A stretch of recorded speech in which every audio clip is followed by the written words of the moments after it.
Waalaikumsalam warahmatullahi wabarakatuh. Oke, baik. Gimana kabarnya adik-adik? Alhamdulillah baik, Bu. Alhamdulillah baik ya. Sebelum kita mulai pembelajaran di kelas ini, marilah kita berdoa menurut kepercayaan kita masing-masing ya. Berdoa mulai. Berdoa. Oke, adik-adik di sini ada yang tidak masuk? Tidak, Bu. Oh, tidak ada. Berarti semuanya masuk ya? Ya. Oke, Iblis semuanya masuk. Nah, sebelum Ibu mulai masuk ke dalam materi, Ibu mau tanya. Teman-teman semua pernah naik sepeda motor? Pernah. Pernah ya? Pernah? Oh ya, pakai sepeda motor biasanya kita pakai starter yang ada di tangan kan? Iya. Nah, pernah nggak itu mati? Pernah. Dalam artian kalian nggak bisa hidupin pakai starter tangan? Iya. Pernah? Iya. Nah, pernah kan? Nah, itu tahu nggak kenapa? Nggak tahu, Bu. Nah, itu karena akinya habis.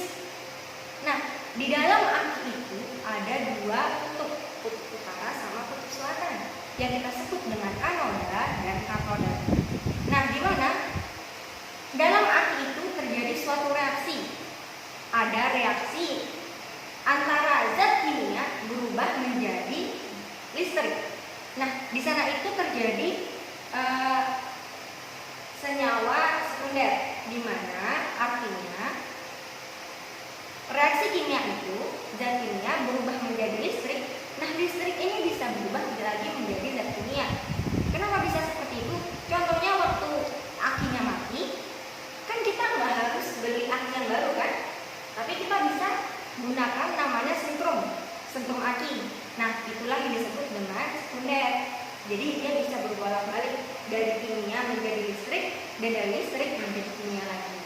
Sampai di sini ada bayangan nggak materi kita hari ini apa? Tidak, Bu. Tidak. Oke, kita masuk ke materinya ya kan. Ibu taruh absennya. Nah, sekarang kita akan mempelajari tentang stoikiometri reaksi. Di mana stoikiometri reaksi ini adalah pembelajaran inti dari tema stoikiometri, yaitu stoikiometri reaksi. Jadi kan ada stoikiometri larutan, ada tentang konsep mol dan lain-lainnya. Nah, sekarang salah satunya adalah stoikiometri reaksi. Dalam mempelajari stoikiometri reaksi, kita harus menguasai dua konsep. Yang mana konsep pertama itu tentang persamaan reaksi. Yang kedua itu bagaimana cara menyetarakan reaksi. Nah, dua konsep ini telah kita pelajari pada mata pelajaran pada tema tata nama senyawa.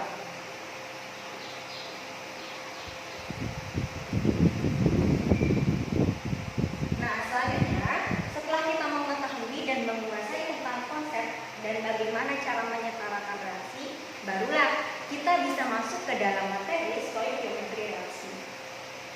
Sebelumnya kita akan menjabarkan apa sih stoikiometri itu, kan? Stoikiometri itu berasal dari bahasa Yunani yang stoikion artinya unsur, yang metri artinya pengukuran. Jadi menurut bahasa, stoikiometri reaksi itu adalah suatu pengukuran unsur dalam suatu senyawa atau reaksi. Sekarang contoh dari reaksi. Reaksi itu seperti apa? Gitu kan? Nah, jadi contoh dari reaksi itu misalkan ada gas nitrogen. Gas nitrogen berarti N2 yang fasanya tentu gas bereaksi dengan gas hidrogen. Gas hidrogen yang fasanya juga gas. Nah, hasil reaksi dari gas nitrogen dengan gas hidrogen itu akan menghasilkan NH3 yang fasanya juga tentu gas karena penyetaraan dari gas dan gas. Nah, di sini inilah yang disebut dengan reaksi. Ini kan reaksi. Dalam suatu reaksi dan sebelah kiri tanda panah, ini tanda panah, sebelah kiri tanda panah itu disebut dengan reaktan,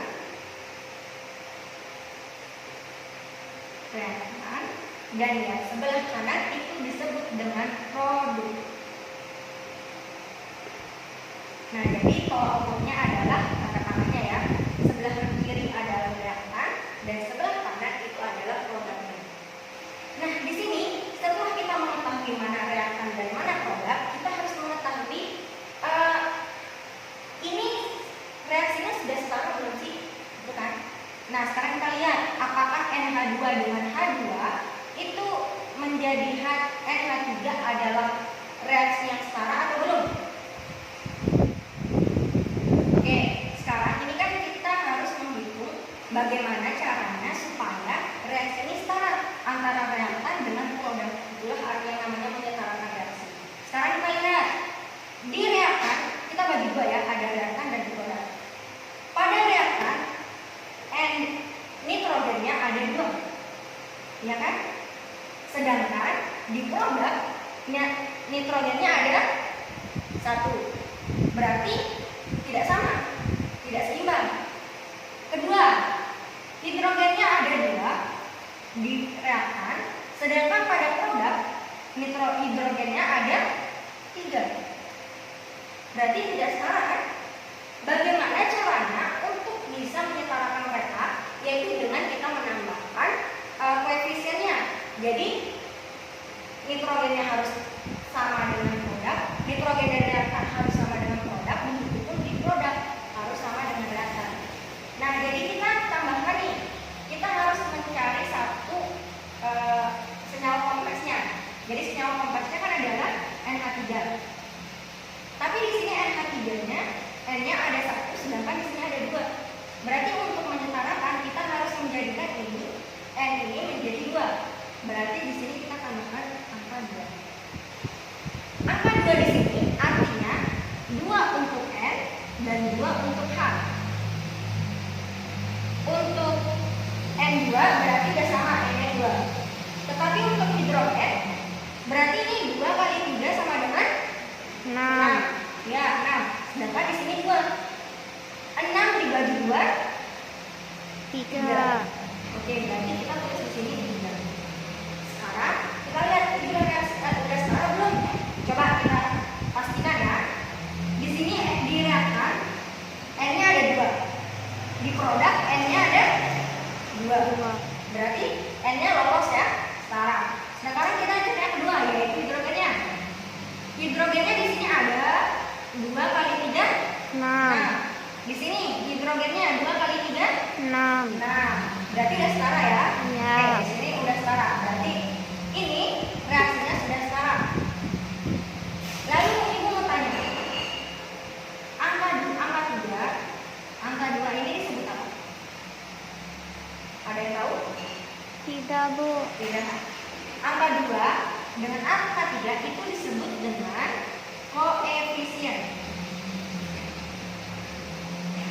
Di mana koefisien ini adalah pembanding antara jumlah unsur pada suatu reaksi. Jadi jumlah pembandingnya. Bisa dimengerti? Bisa, Bu. Bisa ya. Nah, sekarang ibu analogikan nih. Misalkan nitrogen ini kita analogikan seperti segitiga. Nah, di sini kan nitrogennya ada 1 ya, koefisiennya nggak ada. Berarti nitrogennya ada 1. N2-nya ada 1. Di sini ada H2. H2-nya berjumlah berapa? 3. Kita analogikan hidrogennya itu ada dengan bulat atau lingkaran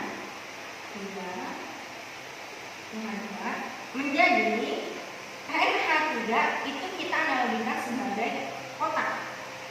Nah, berarti ibu harus buat berapa kotak ini? 2. 2, benar. Ini NH3. Artinya apa? Artinya satu nitrogen itu akan bereaksi dengan 3 nitrogen baru bisa menghasilkan 2 NH3. Misal nih ya, ada 100 nitrogen, berarti dia harus bereaksi dengan berapa nitrogen? Berarti dia harus bereaksi dengan 300. Paham nggak? Tidak. Diulang ya. Misal, ini kan permisalan yang ibu buat dari pengertian reaksi ini. Ini suatu reaksi yang sudah setara, Jadi ibu permisalkan nitrogen itu sebagai segitiga, hidrogen itu sebagai bulat-bulatan. Nah di sini kan koefisiennya nggak ada. Kalau koefisien yang nggak ada itu berarti koefisiennya sama dengan 1. Nah, paham? Berarti nitrogen tulisnya 1 di sini. Terus H2-nya di sini H2-nya ada berapa? 3. Ada 3. Berarti ibu permisalkan hidrogennya berbentuk bulat-bulat ada 3 karena koefisiennya 3. Ya kan? Ya. Nah, ini artinya setiap satu nitrogen harus bereaksi dengan 3 hidrogen baru dia akan bisa menghasilkan 2 dari NH3. Paham? Paham. Nah, coba tadi kalau ibu mau mereaksikan 100 nitrogen, berarti dia harus bereaksi dengan berapa hidrogen? 300. 300, ya kan? Ya. Akan menghasilkan berapa NH3? 200. 200. Nah, jadi seperti itu ya adik-adik. Paham? Paham. Bisa dimengerti? Bisa, Bu. Bisa, alhamdulillah. Oke, untuk memasah kembali atau mempertajam pengetahuan adik-adik tentang stoikiometri reaksi, yaitu tentang suatu reaksi dari suatu dua unsur atau lebih. Nah, sekarang ibu akan memberikan suatu percobaan yang akan ibu jelaskan di laboratorium ya. Oke, sudah siap semuanya? Ya, Bu. Siap. Oke, ikut ibu ya. Ya, Bu. Oke, di sini selamat datang adik-adik semua di laboratorium seadanya, sederhana. Nah, di sini kita akan mempraktikkan materi tadi. Materi apa tadi? Stoikiometri reaksi. Oke, di sini alat dan bahannya kita menggunakan 2 sendok makan, 1 ceroncong, bahasa kalian apa? Ceroncong ya? Ya, corong, salah ya. Nah, terus ada 2 balon. Di sini ada soda kue, ada cuka yang ibu udah ukur sendiri. Ini ada 2 sendok makan dan 1 sendok makan. Di sini ada botol kosong. Di sini ada tulisannya 1 sendok makan dan 2 sendok makan. Tujuannya nanti cukanya kita akan masukkan yang 1 sendok ke 1 sendok, yang kedua sendok makan ke botol 2 sendok makan. Oke, langsung kita tuangkan ya.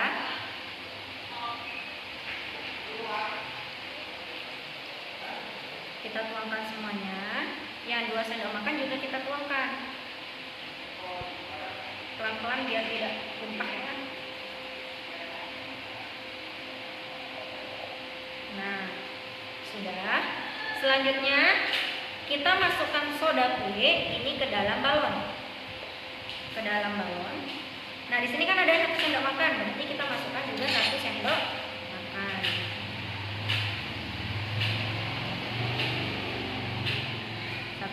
Ya. Oke. Kita simpan di sini dulu, atau kita langsung ikat ya. Kita ikat di dalam sini. Nah, selanjutnya yang 2 sendok makan. Untuk 2 sendok makannya kita masukkan soda kue sebanyak 2 sendok makan juga, biar seimbang ya. 1, 2.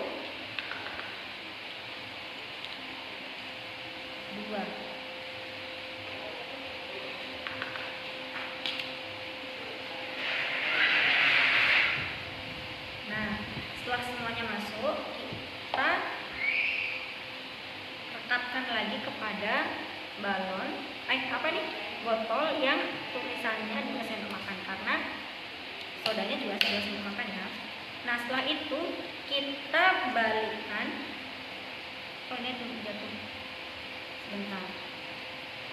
Nah, ini kita sama-sama akan tuangkan supaya soda kuenya jatuh ke dalam cukanya.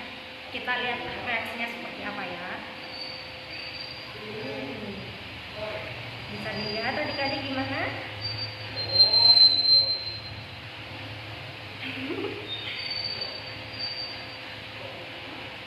Oke, di sini sangat terlihat ya, sangat punya perbedaan dari 1 sendok makan campuran cuka dan 1 sendok makan campuran soda kue dengan 2 sendok makan cuka dan 2 sendok makan soda kue. Perbedaannya gimana? Besaran yang 2 sendok makan. Nah, besaran yang 2 sendok makan. Nah, ini adik-adik kalau kita pegang, waktu dia menggelembung seperti ini, kalau kita pegang rasanya dingin. Nah, itu karena pencampuran antara soda kuenya dengan cukanya. Nah, jadi dapat disimpulkan, bentar dulu, belum disimpulkan. Kenapa bisa terjadi? Karena pada saat soda kue ditumpahkan menuju ke dalam cuka, di sini dia akan menghasilkan gelembung-gelembung udara. Gelembung udaranya ini disebut dengan CO2. Nah, CO2 ini kan udara, jadi dia otomatis akan naik dan menyeluruh kepada semua bidangnya, termasuk dalam ini sendiri. Seperti itu ya tadi. Jadi dapat disimpulkan bahwa semakin banyak soda kue dan cuka yang kita masukkan atau yang kita reaksikan, maka gelembung udara atau CO2 yang dihasilkan akan semakin banyak. Dibuktikan dengan percobaan ini. Yang lebih banyak akan lebih besar dan yang lebih kecil akan yang lebih sedikit akan lebih kecil. Bisa dimengerti adik-adik? Bisa, Bu. Bisa ya, alhamdulillah. Oke, sebelum kita tutup pembelajaran pada pagi hari ini, silahkan adik-adik kerjakan latihan soal penyetaraan reaksi yang ada pada halaman 23 LKS kalian. Nanti kalian kirimkan ke GC ya, ke Google Classroom. Selambat-lambatnya hari ini pukul 23:59. Jadi tepat jam 12 malam itu ibu akan tutup. Oke adik-adik? Oke, mungkin untuk pertemuan kali ini ada yang ingin dipertanyakan? Tidak, Bu. Tidak ada. Oke, kalau tidak ada yang pertanyakan, ibu cukupkan sampai di sini. Akhirul kalam, assalamualaikum warahmatullahi wabarakatuh. Waalaikumsalam warahmatullahi wabarakatuh. Oke, terima kasih adik-adik. Sama-sama, Bu.